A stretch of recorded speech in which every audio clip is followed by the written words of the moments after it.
Welcome to our weekly Q&A show where we answer submitted questions live on YouTube on Tuesdays at 2 p.m.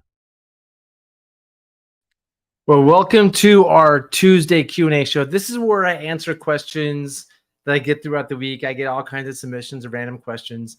And if you have questions you want to ask, just ask them in the comments. So I'll get through the questions that have been sent to me. But if you're here now and want to ask a question, please do. Or after the show, you can submit a question for the next show through Whitewater Guidebook. This is a website that we manage. Under Gear Garage, there's a form. You can just click ask a question or comment. It's not a full-size message box, so just write your question somewhere else and cut and paste it into the message box. I'll fix that eventually.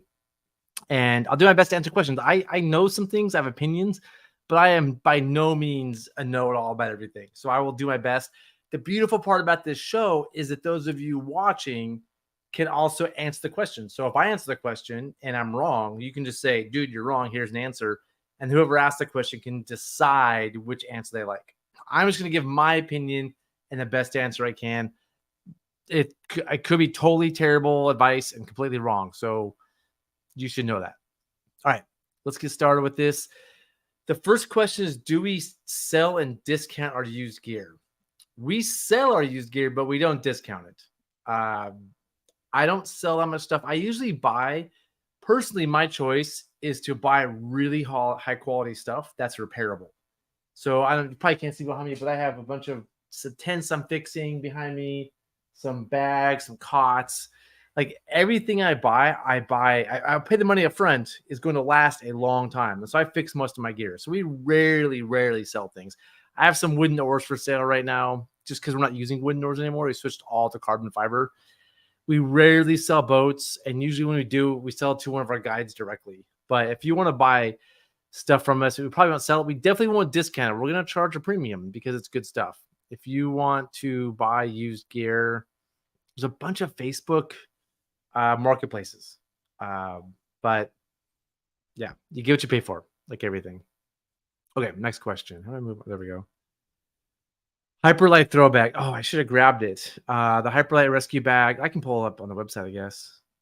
And wondering your opinion on it. It is really a good throw bag. Let me see if I can pull it up here. It's good. There's some advantages and disadvantages. So it kind of depends what you're looking for a throw bag. And they just changed it. They updated it a little bit. I just ditched my NRS Compact for level 6. Yeah, the NRS Compact, any NRS throw bag to me is garbage.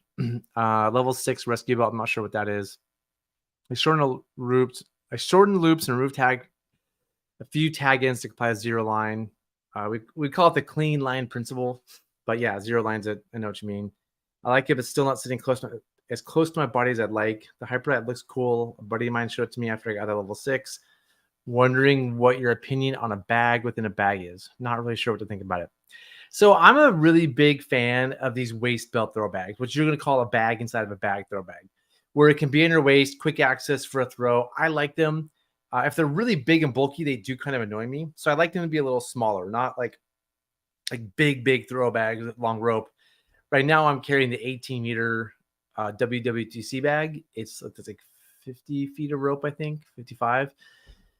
But it's the 18-meter. It's not super bulky, so it doesn't annoy me as much. When I carry the big, bulky waist belt bags, I don't like them. And so the beautiful thing about the bag within the bag, this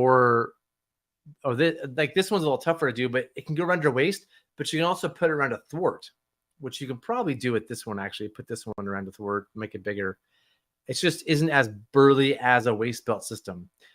They use a material called Dyneema. I think it's Dyneema. Let's look up the website a little bit. The outside material says DCH50.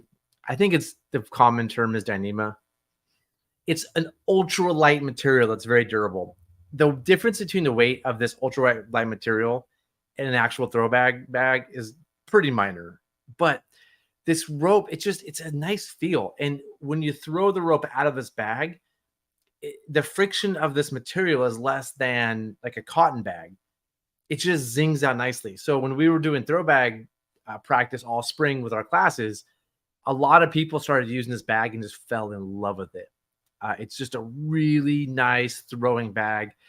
Getting it out of the waist belt is a little bit more effort because it has that little drawstring thing. So you have to, it's a little trickier to find that little black thing, pull it out. Like it's slow to access. I think they could make the access better. But if you practice with it, it shouldn't be that bad. And then the bag is it's a good throw bag. The downsides of this throw bag, it's made for pack rafting, really, is that the length of it's not that long of a rope. So it's light. Where's the rope length here? 65 feet. That's more than I thought it would be. So yeah. Oh, it's a thin rope. That's the problem. It's the 1/4 inch. Yeah. So it's good. It's decent length of rope. The Ultraline it's really strong rope. It's sterling rope. It's great rope. So it's great rope, good length, great bag, but 1/4 inch rope is really hard to hold. So if you're a swimmer, grabbing 1/4 inch rope is hard to grab, and pulling somebody in, it's hard. It's just so small that it's hard to pull. And for some sort of mechanical advantage system, although the rope is strong enough, with 1/4 inch rope, you just can't pull on it. So it's like, even though it is good rope, the thickness of the rope is really like a bummer for me. So I'm going to suggest this rope for somebody who's like a little weaker. Like if you don't have the strength to throw another bag 50 feet, you probably will with this one because the rope is so light. And so, but I wouldn't make this your primary rescue rope by any means. If you have this as your throw bag, you need a separate rope for doing rope rescue. But it's a good bag. It's when it sits on your waist, it's a little it's a very minimal waist belt strap, so it does kind of flap around a little bit. I think you mentioned in your question that you the other one is shorten the loops. I like it, but not sitting as close to my body as you like. So you can get as close as you want because you can tighten it, but some of these are flappy bags, and this one's a little bit of a flappy bag. But I mean, it's a great bag, and I have the previous version of this, and it throws great. I don't have a lot of application personally for a 1/4 inch rope. What I would recommend if you're looking at throw bags, and what I was just like my go-to throw bag recommendation, and I sell these, so it's I believe in them. I import them from Hungary. Like they're hard to get in the US. I believe in them so much I have them imported from Hungary and then resell them. Are these WWTC bags? This is the 20 meter. That's 20 meters, like 65 feet, 70 feet. I don't know. Somebody knows. Put in the comments. Oh, here we go. 65 feet, which is the same length as the other bag, but this is thicker rope. So that was 1/4 inches and 5/16. It makes a difference for a lot of applications. I'm currently sold out of it. And this one's actually a little bit less expensive. Looks like this one's $157. I'm sold out of the 20 meter bag, but I have the 18 meter bags in stock and the 23 meter bags, I think. So I have the 18 meter and that's a 23. And I have the 15 meter. Actually, the 15 meter is what I'm carrying. Sorry, I said 18 earlier. I've been carrying this throw bag, this 15 meter, and which is 50 feet. That's this video right here is me using it. It's so minimal on my waist. It's such a small bag. It's really easy to throw accurately. It just only throws 50 feet, and 50 feet is not that long. How long do you think this river is wide? About fit that through the whole length of that rope. This is this is 1,000 CFS probably on this river at 800. I was able to throw the length of a small river, but if it was a big river, this would go nowhere. But for just quick swimmers, getting ropes to people, it's a really nice bag. So if I was to recommend a bag to you, is this up right now? Hold on. Sorry, I had the question up. This is the bag, and I'll show you the video. Sorry, I was talking about the video. So this is, let me see if I can make it full size. This is the bag I'm gonna say like I would choose over the Hyperlight bag. The Hyperlight bag is good. It's just a little harder to access, and the 1/4 inch rope I don't like. This is a little shorter rope overall, but easy to access, super durable. Has a little spot to put a carabiner in it. So if you would ask me what I would get and what I wear, it's this one. And this is just a video of me using it. It comes off really quick. You saw just a quick buckle. It's off. Unravels pretty fast. This river, this is a 50-foot river. I throw the entire length of the bag. So that's about what 50 feet looks like. If that's all you ever need to throw is that length, there's not a whole lot of a reason to get a much longer bag unless you're going to use it for mechanical advantage because 50 feet really you can't do much with because of the whole Z-rig thing.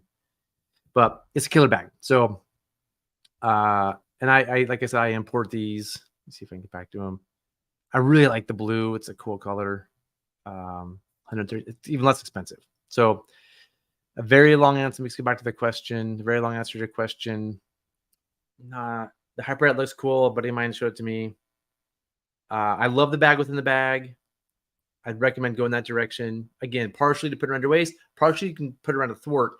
And this bag goes really nicely around a thwart. I don't know if I have a photo of it around a thwart here, but this is a beefier strap and just a beefier waist system. It doesn't flap that much, and you can just throw it around a thwart. So hopefully I answered your question there. Yeah, I guess, Sean, I'm going to get to that in a second. Thanks for bringing this up. Yeah, you're not going to do rope rescue for 1/4 of an inch. It's just, you can't pull on rope that thin. It's just, you can't get a grip, especially that ultraline. It's a little stiff. It's not the strength as much as you can't grab a 1/4 inch rope, where 5/16 makes a pretty decent difference. Okay, where were we in this? Let's go back to the question. Sean, I'm going to get to what your comment at the end, because I want to talk about that. I just heard about this today. Okay. Next is climbing back in the raft. I've struggled as I get a bit older climbing back in the raft and lack the strength to do it fast. I'm looking to use the winter to improve strength to get back in the boat fast. What exercises do you recommend? Pull-ups or dips? Any exercise progressions you recommend? I mean, number one is weight. Just lose weight. It's just, I'm getting older. I'm gaining weight. It's just harder as you're getting bigger. I don't think I would do dips. To me, the getting back in the boat, the motion is it's going up to a stiff arm. Let me make myself big. So I grab a handle. You're going up to a stiff arm, which I think that takes some triceps right there. So you want to like grab the handle and kick and just throw yourself up that stiff arm. So holding that stiff arm is triceps. And I think pulling yourself up is lats. So that's pull-ups, triceps. And then you got to go for some sort of grab and just wiggle yourself in, which I'm assuming is some sort of abs. So abs are always good. So I would say pull-ups, tricep stuff, and abs would be the key. And like losing weight. Like I'm jumping back into a workout program again because I got to lose some weight. And I'm with probably some of you out there, especially as we get older. So Sean, I heard about this yesterday. The new 23-pound Astral. I think they're calling it the large green jacket. It doesn't have the clamshell pocket. Yeah, we said they ditched the clamshell pocket. I haven't seen it. I've heard rumors of it for a few months, and I'm stoked. And I heard it's going to come out in April. And I heard the pockets are cool. Yeah, this could be a game changer for rafting. A 23-pound, nice PFD with good pockets. That could be the new PFD. So if I was a rafter buying a new PFD for next year, that would probably be the top of my list. And Sean, hopefully I'll see one in the wild and can report more. But I mean, I right now the best PFD I'm recommending is the NRS Pro Guide, whatever the we call the Justin Bieber, the zip down, one of the side pockets. This is definitely going to beat that. It's just a matter of when's it going to come in. So yeah, thanks for the note. And that's it for questions, everyone. If you have questions, like I said, you can add them in the comments section below while I finish up talking about a couple things. And yeah, this is a show we do. I try to do every Tuesday. If I don't get any questions, I'm not going to do the show because I'm not just going to come on the internet and be like, hey, look at me. But I'll definitely do this as a nice way for me to answer questions. I get so many random questions every week. And this is a way more fun way for me to answer them than to sit there and type long emails. And I feel like it benefits more than just the people asking. So this is a show I do every week just to help answer questions that I have. Looking forward to the fall as things slow down in my life, I really want to do a new segment of the show called Cool Friends, where I invite friends on and I interview them and we just talk about boating. So if you have any suggestions for people you'd like me to interview, send me a note, put them in the comments right now, or put a comment on the video. There's just people I want to talk to and I want to learn more from, and I think it'd be a fun conversation. So starting this fall, I think we'll do some Cool Friends episodes. We'll keep trying to do this every Tuesday. I'm trying to put more energy into making actual Gear Garage videos. So like for a while there, I was putting a lot of time and thought into the live shows, and I feel like the Gear Garage stuff kind of got left behind. And I really like doing the pre-produced Gear Garage videos. So I'm gonna try to start doing more of those. So with that, Edward, do you have a good what? Good PFD? Good joke? Good comment? I don't know. How often do your Hawaii river trips get rescheduled because of flows that are too high or too low? I'm concerned about requesting PTO and then having the trip get rescheduled. Historically, 20%. The past 5 years, 50%. It's been brutal. I mean, COVID was a reason. So if you take out COVID, I mean, last year was brutal. This year we had one. I was kind of tired of having to reschedule trips. I feel that it used to be that early May would always go in the Hawaii. You just knew the first 2 weeks of May it was going to go. Now it's early April. I feel like with high, like a very good chance. I'm gonna say like there's a 10% chance of rescheduling in early April, but the rest of the whole late March through May, probably historically lately, I'm gonna say 20, 30, 40%. It's brutal. It's really brutal out there. We don't reschedule because it's too high. We actually ran our trip this year that ended up being 50,000 while we were in the water. And we learned that you can run a trip at 50,000. That's what we learned. It's not that bad. So high water isn't that bad. And low water, it really depends on the people on the trip. Like you can run on the Hawaii trip really low. You can go as low as like, I've heard of like 350 with rafts. It's just, if you look at the ages and the heights and the weights of the people signed up, sometimes like, oh, these people could be up for a little extra work and adventure. And sometimes like this group doesn't want that. So I'll look at the flow plus like the makeup of the trip and also the guides. Like which guides do I have out there? Is it like, man, this is the best set of guides I've ever had with tons of Hawaii experience? Or is this like still good guides, but not like the best guides of all time? So it'll depend on the guide crew, the flow, the weather, and the customers we have. It's a lot of things at one, but it's a long way of saying if you don't take PTO for a Hawaii trip, unless you have a backup. If you're like, hey, if the Hawaii doesn't go, we'll go do the Grand Ronde, which I've done before. I've taken time off for the Hawaii and couldn't do it, so we went to the Grand Ronde instead. If you can't do the Hawaii, we'll do the road. Because if you have a backup, you're good. But I mean, they get rescheduled a lot. Okay, Heidi, I just posted a 34-minute YouTube video of Blossom Bar boat runs from June 4th. There's no commentary, but watching 22 boats go through Blossom Bar fun. Yeah, I bet. Yeah, it'd be fun to do a show about that, Heidi. I'm not sure if that's in my future, but thanks for sharing that. Thanks for doing that. Is it from shore or is it GoPro footage from the boats? Because I think GoPro footage from the boats at Blossom is really interesting, but from shore is cool too. How do you run your international company? Do you make choices for them or basically run independently?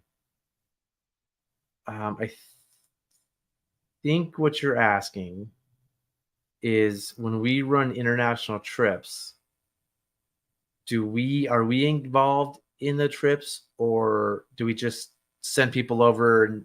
And so what happens with international trips, right? A lot of them, I think I'm going to answer your question here, Corey. And if I get your question wrong, ask it again. When you run commercial trips internationally, you usually have to have a partner who's over there that has the equipment, that has the permits, that has the logistics figured out. They have the vehicles and the guides. And so sometimes as an international company, I could do this. I could send people to go to Morocco as a place I could do this. Morocco is a good example. I could send people to Morocco. The guides there can just put a Northwest Rafting Company hat and let's put some magnets on the buses and say, welcome to a Northwest Rafting Company trip. And I would just send people over there. I'd send some money over there and they'd run the trip and people would probably have fun. I personally don't like that model because I can't be hands-on with the quality of the trip. The quality of the trip is going to be what it is depending on those guides. And also, like, I don't run international trips personally as like a way to make money. It's more of like a thing of passion. Like it's places that I want to go to and that I love. So I don't just want to send people somewhere and me not go, or one of my normal guide crew not go. So right now, the only international trips we're offering are in Bhutan, and I've been going there for 12 years. And I've gone every year. Yeah, I've gone every year. I don't do every trip. Sometimes another one of my guides does the trips, but usually there's 1 or 2 employees from Northwest Rafting Company there. But also, I've worked with the guides there for so long, like they know what I want. Like, and I've worked side by side with them on the river. They know the hotels I want. They know the things I want. So like, I've worked with them so long. If I didn't go, they feel that they are Northwest Rafting Company guides because they have a relationship, and they know exactly what I want. So they could do it, but I'm still going this year because that's why I run trips there, so I can go do these cool trips. I've looked at a bunch of other international destinations, and we've run some different trips over the years, and I keep going to explore new ideas. I was just in Iceland trying to figure out an Iceland trip, and what usually happens is I get there and I'm like, I don't think I can. I don't think these people here, whoever they are, whatever country I go to or people I meet, they're going to want to run their trip, and they're not willing to bend a little bit for me to show up and me run the trip the way I want it. And it's just like a deal breaker for me. Like, I don't want to bring people over somewhere and me not have control. And a lot of times those third parties don't want the third party me to have control. So I get it. I'm like, cool, no problem. So when I find an international trip where like I have a good relationship, I trust the guides, I can tweak some things to have consistency with the type of trip I can run, that's the international trip I like. And so I have a place. I'm going to go to Ecuador in January and look into a new trip in Ecuador that would be for rowing. Like, it would be a rowing trip for rowing school students. If I feel like there's a good partnership there, and I can twist things a little bit to match the needs of our guests, I'll do it. Is that, Corey? I think that's what you were getting at. So the quick answer is, I make choices not for them, with them, to make sure the quality is. It's not even it's quality, but it's also consistency. If somebody comes with me on a trip here in the U.S., they expect some consistency with the international trip. So if it's like super different, it's obvious to the person on the trip that that's what's happening, and it's not a good thing. Like, we did a trip in Siberia once, a commercial trip, and I was like, yeah, cool, we're going to go to Siberia on a commercial trip. And I was one of the guides. Another friend of mine, Vlad, who is a U.S. citizen now, he was one of the guides. He'd done the river before.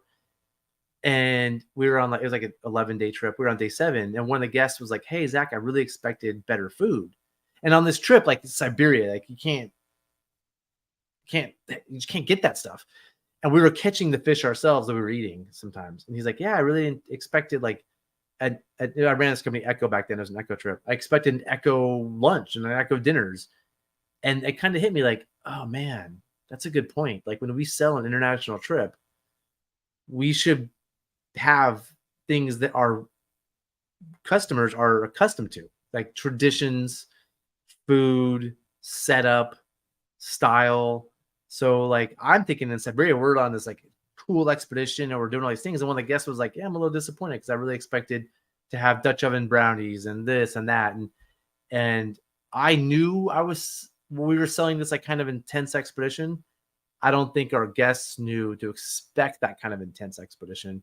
And I realized what I was selling wasn't matching their needs. So I learned a big lesson there. I'm like, when we run trips, a new trip somewhere, there has to be some stylistic consistency, or it's not really fair to our people that do the trips. So that's a really long answer to your question. Hopefully I answered it well. Pit. I've never done Pit.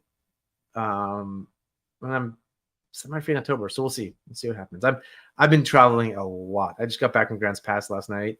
I'm also really excited to stay home and go nowhere for a month. I'm looking to do an overnight in the Ark next summer. How many miles do you go on a day? I've never done the Arkansas. If you mean the Ark, that's the Arkansas River in Colorado. I've never done it. The number of miles you do a day depends on a lot of factors. Like on the Rogue, 9 or 10 miles a day is normal. The Middle Fork, 18 to 20 miles a day. So it depends if it's continuous, if it's pull drop, who you're with.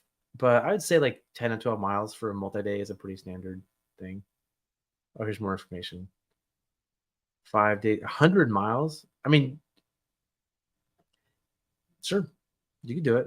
Probably. I don't know. Out of not knowing you and the boats and your tolerance for pain and who's going, it's hard to say. But I mean, on the Middle Fork, we do 6 days, 100 miles all the time with commercial guests, or we're having to cook for them, and we're only on the river, 5 hours a day at the most. So you could probably do it if it's a private trip. Opening up bear hunting on the wild and scenic. Are you specifically saying, when you say the wild and scenic, do you mean I'm assuming you're meaning the wild and scenic Rogue River. So and just so you know, and I think there's a lot of misconceptions about the Rogue.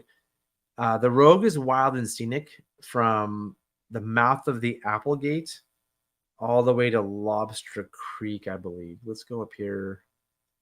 Oregon. We'll use this as an opportunity to talk about wild and scenic river system really quick. So I wrote a description right here. Rogue. I've tried to. There's 68 wild and scenic rivers in Oregon. I think I've been to 50 of them, and every time I do a new one, I put the information on the internet, the things I learned about that wild and scenic river, and so I have all these pages.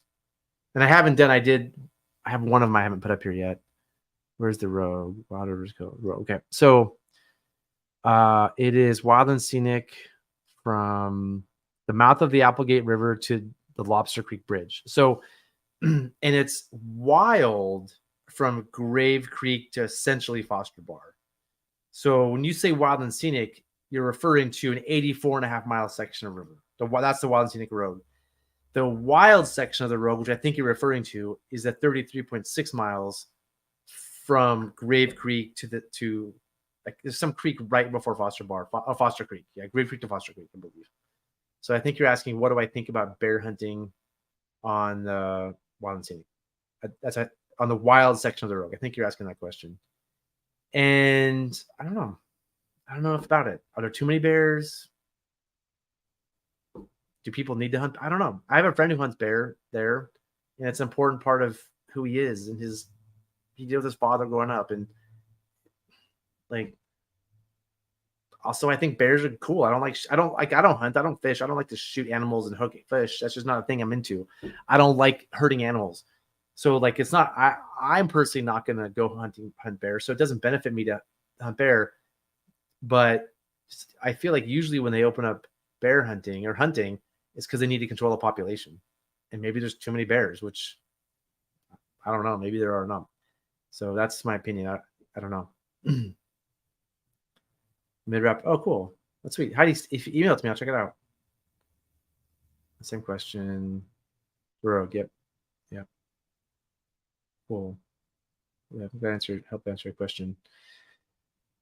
Would love to show you my favorite Washington River. Oh man, Jay, I'm in, dude. I am so in. I've been meaning to go run the green for so long. I have a hard time believing it's better than the wind, but people love the green. Jay, I am so in, and let's be in touch. Let's make that happen. I can come up there for a day. Midweek is better for me actually, but I can come up on a weekend. I have friends I need to visit, so yeah, I'm 100% in. Well, that's it. Keep me posted, Jay. Hey, I'm going these days. It's probably too low right now. If it was full right now, I might come this weekend. So please keep me posted. With that, but thanks everybody for watching. I really appreciate all the support.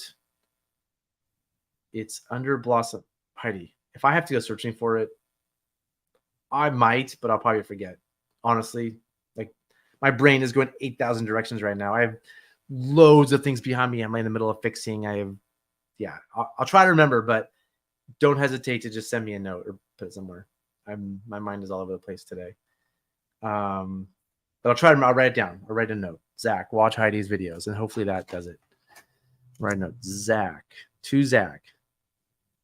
Watch Heidi's.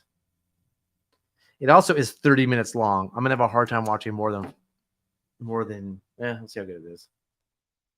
Hey, Haldor. Hey, I'm sorry I missed you in Reykjavik. I'm not sure what happened. I got really sick too. I was still sick when we were supposed to meet up in Reykjavik.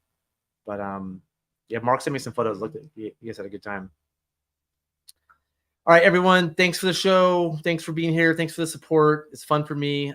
Thanks for making me feel valued and for letting me answer these questions. It definitely helps me just feel good about myself that I know something that's helping some of you. So I really appreciate everybody who's a part of this thing that brings a lot of joy to me. So thank you so much. And oh yeah, Heidi, share your channel's name. So it's probably just Heidi HP. Cody, saw you on the show. Oh man, yeah, you saw my Iceland show. I was dying. I was dying. It's probably the worst show I've ever done. I tried so hard to answer the questions, but I was really sick. Yep. Yeah, thank you everybody for it's Heidi HP. Thanks everybody again for watching, and I may do a surprise cool friends show this week, and if not, I'll probably see y'all next Tuesday. Thanks for supporting the show.